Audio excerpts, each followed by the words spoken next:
My name's Rob, and for the next 3 months I'll be backpacking through Central and Southeast Asia, meeting old friends and making new ones along the way. And I'm filming it all so I can take you there too.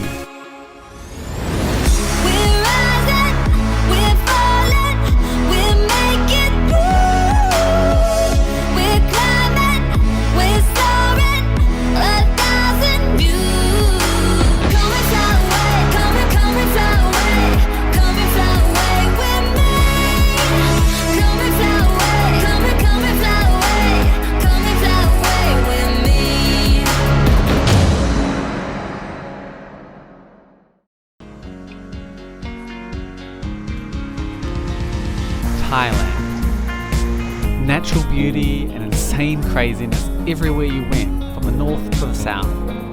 It was incredible. Everything I'd hoped it would be. But now it was time to move on.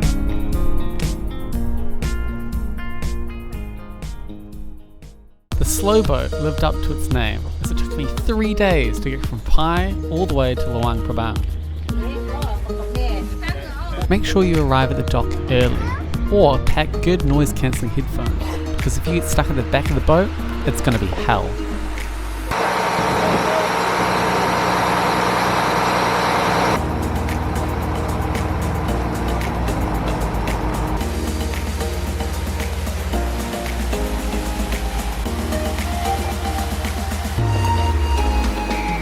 The slow boats are one of the main ways locals get about. It makes it really interesting watching them go about their lives right next to you.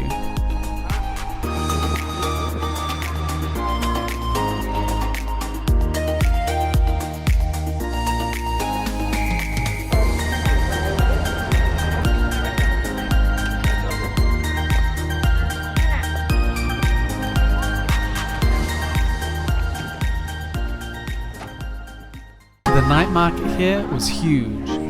Even bigger than the one in Chiang Mai.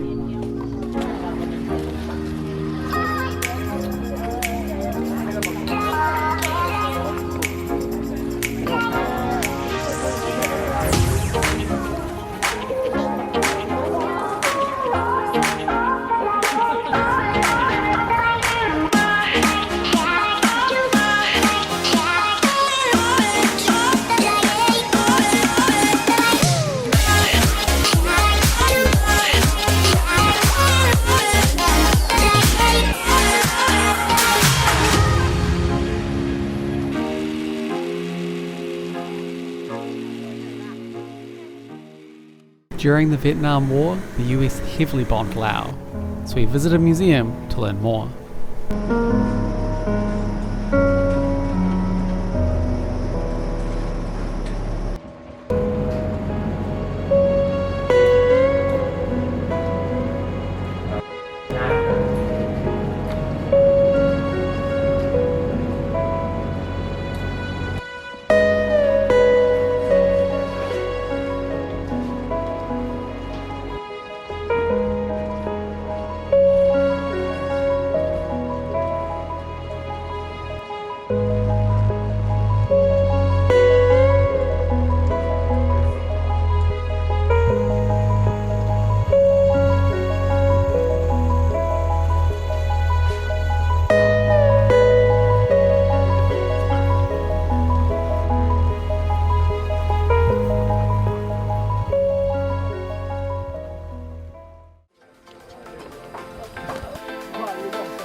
Come 10 PM, all the bars in Luang Prabang shut, and everyone catches tuk-tuks out of town to a suspect but awesome place.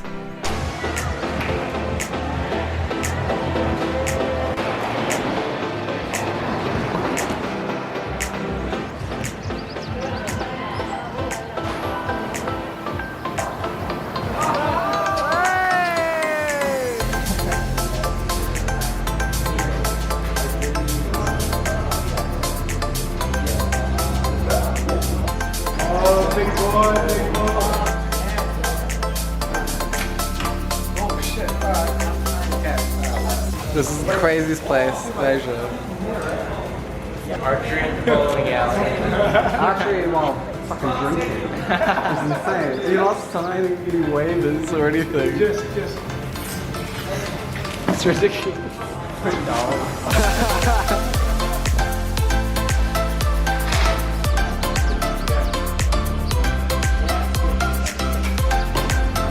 Nice.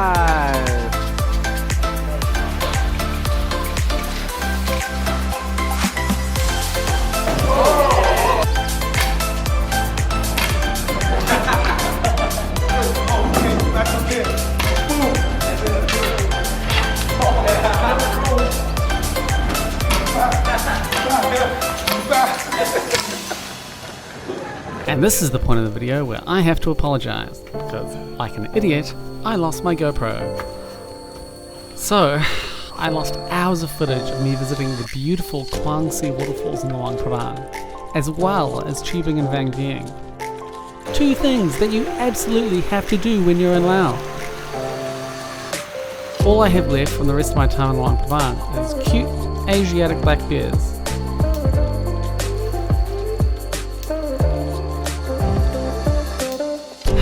Anyway, on to Vang Vieng, where there are a ton of other awesome non-tubing things you can do.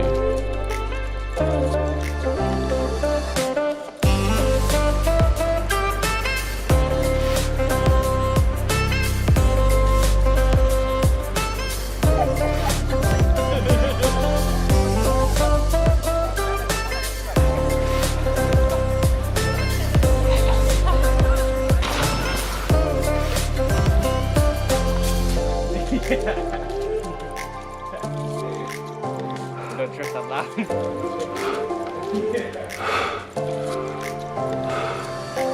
Even without torches, we were tempted to explore some caves.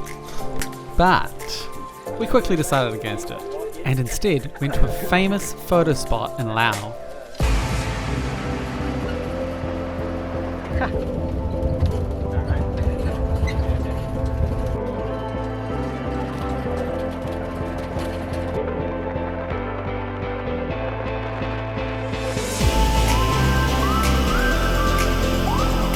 Far out. This place is amazing. The background's pretty, and then there's me, just covered in sweat, dying.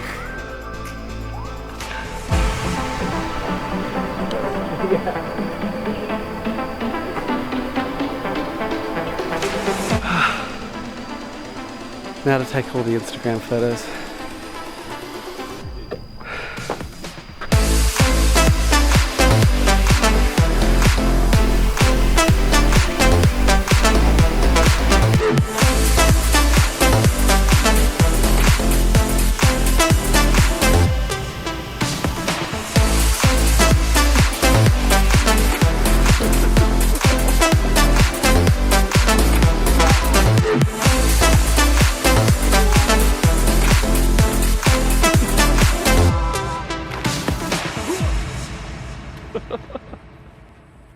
I woke up at about 5 AM to go to Vientiane Villas to get some awesome photos at sunrise. I know you can pay about 20,000 Lao kip to get in.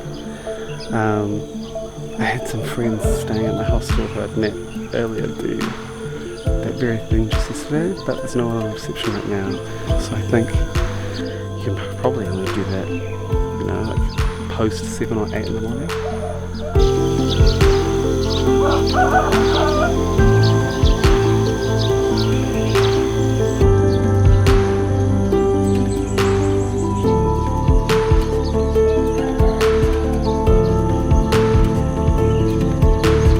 Well, that went as well as I could have hoped. I actually managed to get in and get out without having to pay the 20 kip. There were some early rising janitors and like a waitress who came by, but no one was on reception. No one could take my money. So yeah, all in all, I lucked out this morning. I mean, if you're traveling on a budget, I mean, this is one way to get around the normal fees, I guess. I think the colours you can get would be so much nicer midday once the sun clears away some of this fog. But have to catch a shuttle to Vientiane in preparation for flying out in another 2 days, so I can't stick around. After checking out a bit of the city, I decided to splurge and get a nice hotel room. It just gives me a chance to relax and freshen up a bit. Maybe get a haircut, pick up some drugs, do some laundry, just get everything ready before I head to Nepal. So I'm going to do that right now. Whew, there we go. Oh, damn. It's short, that's one thing for sure. I usually don't go that short, but the guy was pretty persuasive. Pretty expensive, almost like a Western price barbershop. It's really interesting actually. He's done the hair of the First Lady of Singapore, the President of Ireland, the Ambassador of Germany, and a bunch of other countries, the European Union. Really interesting. I guess that makes sense because I didn't expect to have such a stimulating conversation about China's economic policy worldwide. But it was just had a really great time there.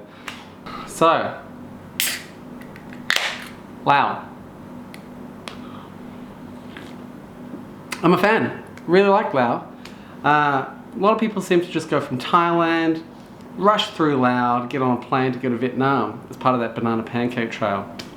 I could really see myself spending a couple of weeks longer here, you know, almost a month.